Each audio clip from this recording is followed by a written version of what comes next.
Bonjour! My name is Amanda. My pronouns are she, her, and hers. I am a 9th year teacher, and this upcoming year I'll be teaching grade 1-2 French Immersion.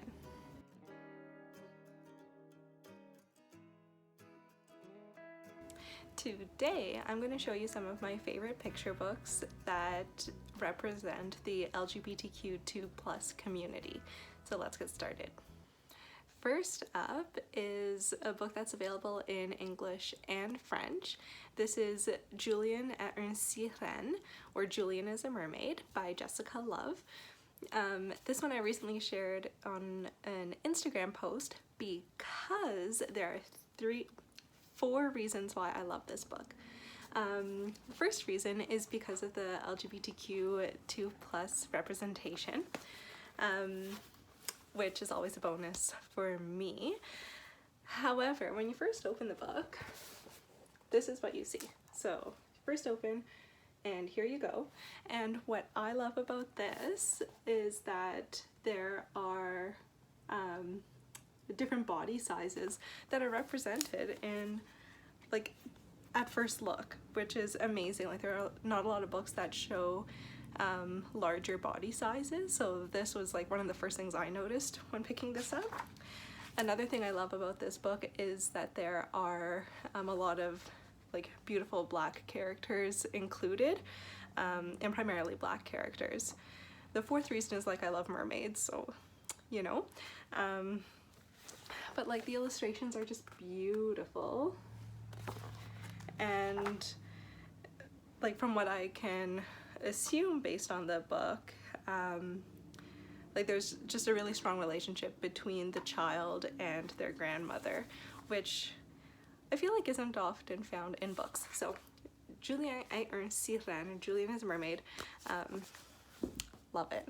Okay, the next book I have to show you is not yet available in French, and I really hope it is, but the language in it, like, it's one that I would share with my students anyways, and I haven't yet shared this in the classroom, so I'm hoping I get the chance to do it this year.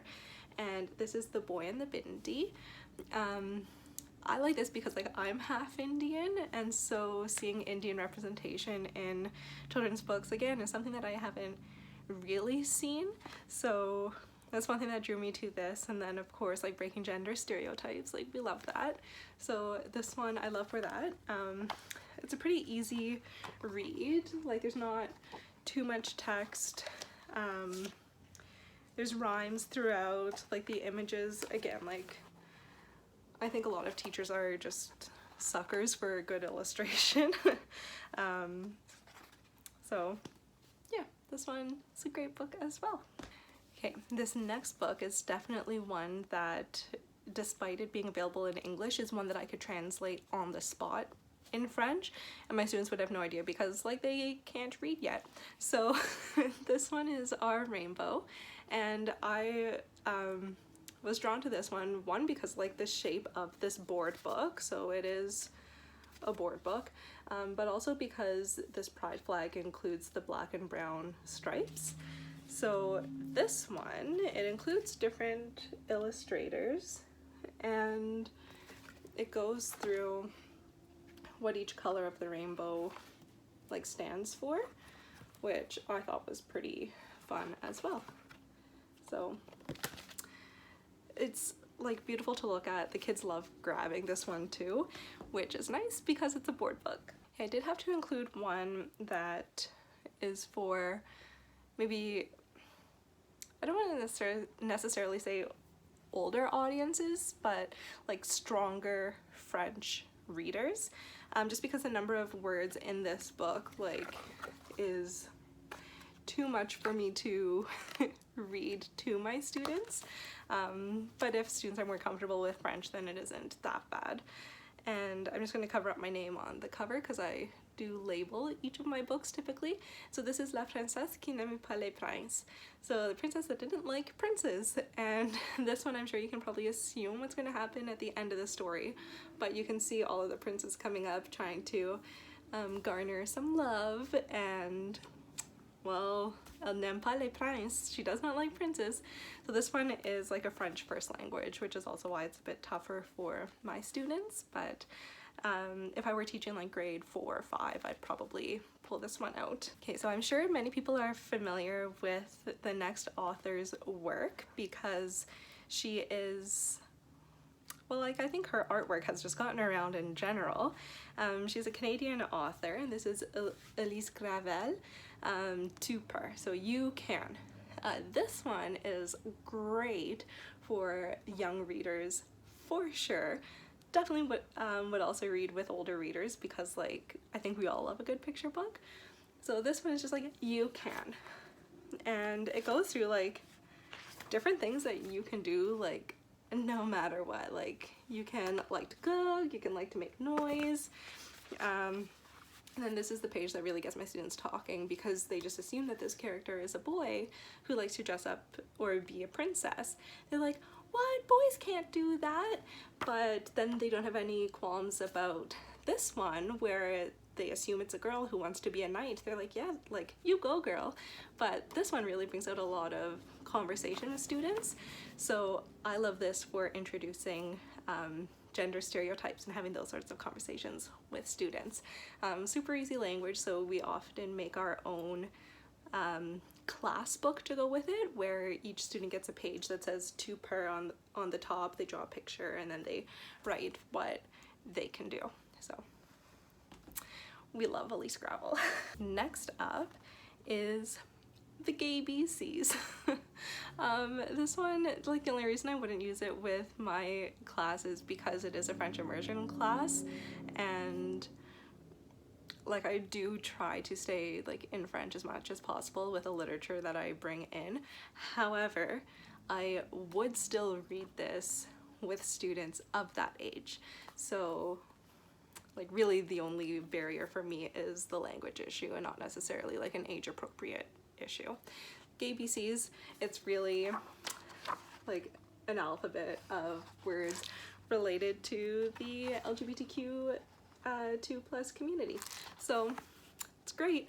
A longer read as well, which is tough with the little ones and their attention spans, but I love this for me too. Like, I think this is a great informational text for adults, so I would probably also bring this into my high school classrooms. I used to teach high school. This, I think my students would absolutely have adored. Okay, next up is another English book that I would read with my grade 1-2 French immersion students at the start of the year. So this is a great back to school book because I do introduce my pronouns, like just like I did at the start of the video. I introduce it with my students, and this one is all about pronouns: they, she, he, me, free to be. This one, like, the illustrations are beautiful. Like, I think some of my favorites because it's like more watercolor style as well. And on each page it just has different people and their pronouns underneath. And so let me find an example for you. So like, these are some pronouns where like I'm still learning like the proper usage of, like, how to use it as opposed to like a he, she, like the z's, like those, like the his and hers, like son, sa, sa. So I'm still building familiarity, which is great because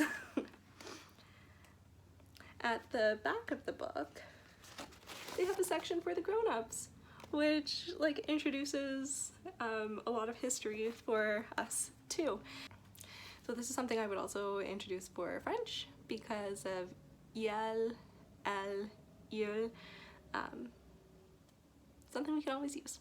So this next one is one that is only available in English, so like, yes, I would use it with my students because of the conversations it can bring up, but like, my only hesitation would be with the language. However, the text in this is simple enough that like I can make it work.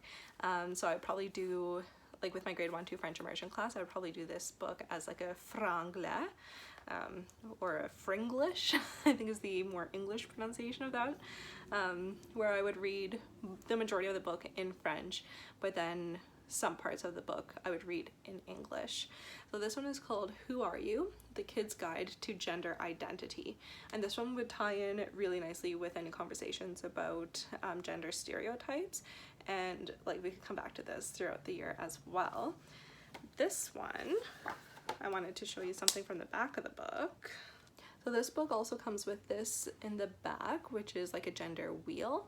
So you can spin it to say like what type of body you have, like a body that made adults guess girl.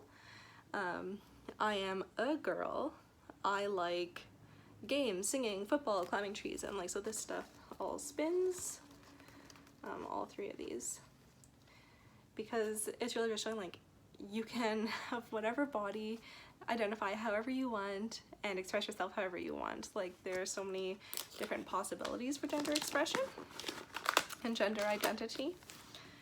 So this book, like again, because some pages do have a bit more text on it, like that's where I would probably pull in a little bit more English to make the text more manageable for the little learners. But like it's super kid-friendly language. It's like some pages aren't as text heavy as well. So this one is also great for adults or for anyone else who doesn't really know much about gender identity and the languages or the terminology surrounding that. Okay, next up is probably one of my last like more beautiful books, and then the other ones are a bit more like fun and sassy.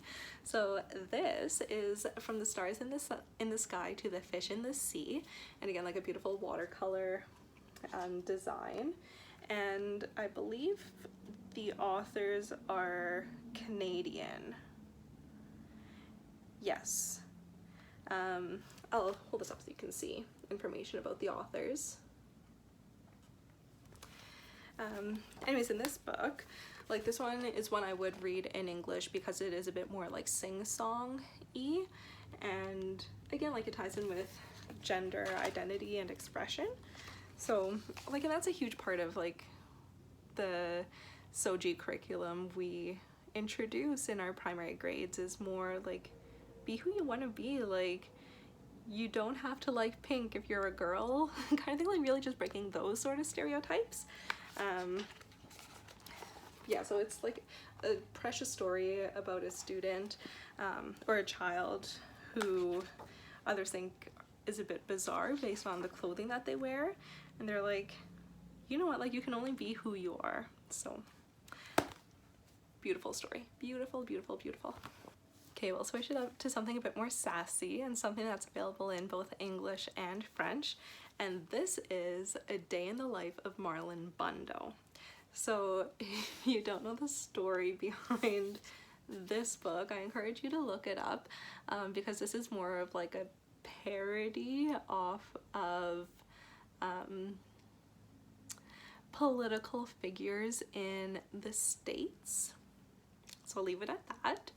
And this one is the story of this bunny and their life in the White House. And wait, is it in the White House? I believe so. Let me correct that. So I lived with Mom, Grandma, and Grandpa in an old stuffy house on the grounds of the U.S. Naval Observatory. That's because my grandpa is the vice president. So there's a bit more of the history for you. Because there is a book about a bunny owned by this family.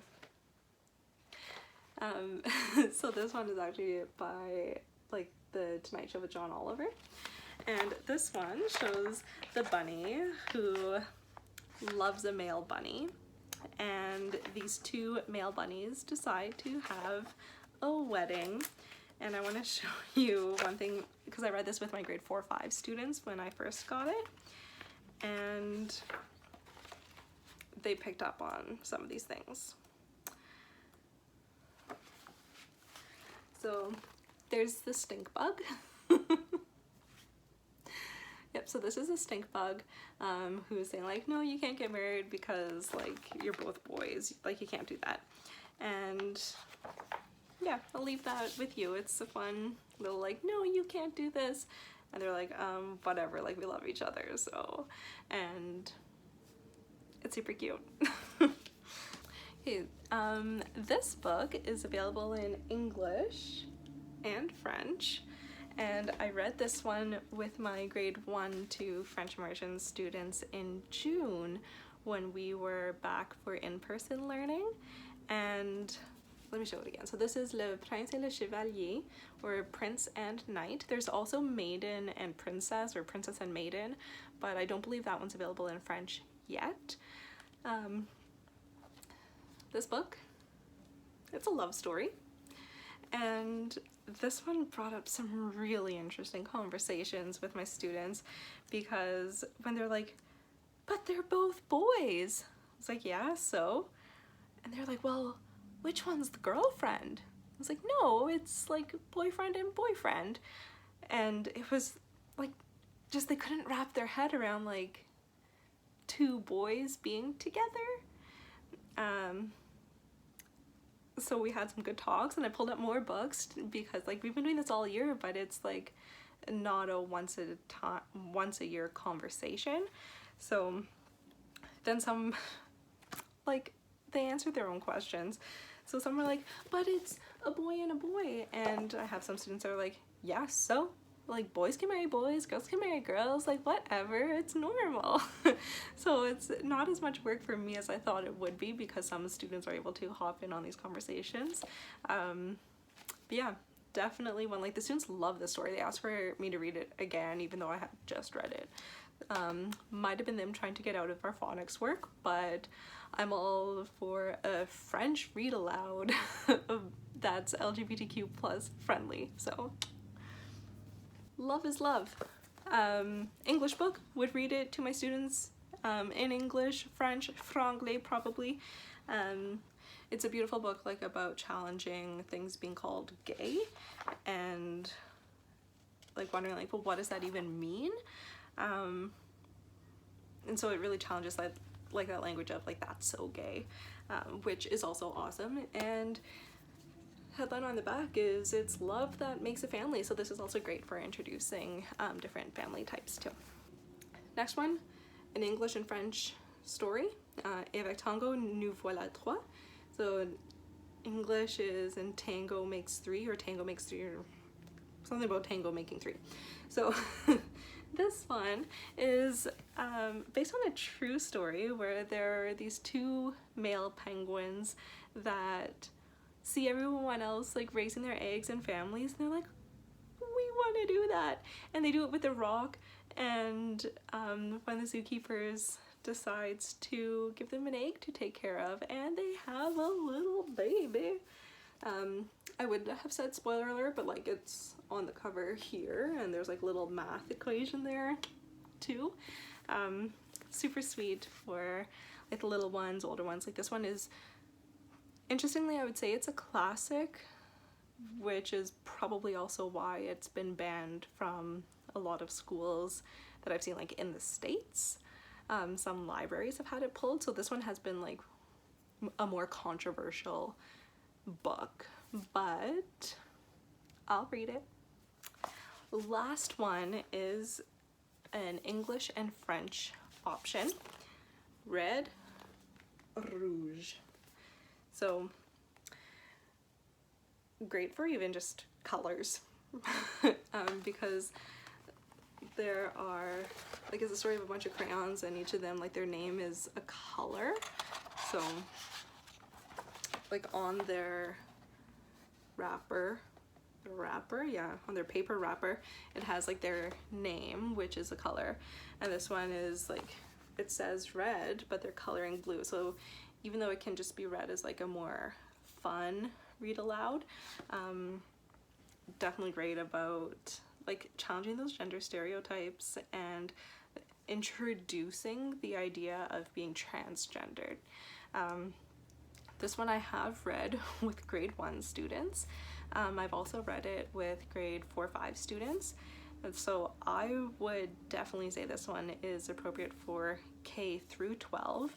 And I have seen resources on the SOGI website, and I believe gender inspired classrooms. I'll have to double check the name of that. Or gender informed classrooms. Anyways, I've seen resources for this book on a couple of different websites. So if you Google like read a crayon story, like if you Google the title and like teacher's guide, there's probably a bunch of resources you'll find as well, because I know like in Canada we have some resources, and I've seen some from the States too. So okay, so those are all of the books that I have to share with you for today. Again, this is like a very small fraction of the books that I have tucked away in this closet. So I would love to share more of my favorite books with you, and I think as we get closer to the start of the school year, I'll probably share some of my favorite back to school books. Thank you for watching. If there's any of these books that you would love more information about, like I'm definitely happy to share, and if there's more like specific types of books you would like to learn about, like I'm happy to pull more out of this wonderful closet and do some more book hauls with you. So with that, I'll leave you to enjoy the rest of your day. Et merci beaucoup et à la prochaine. Goodbye.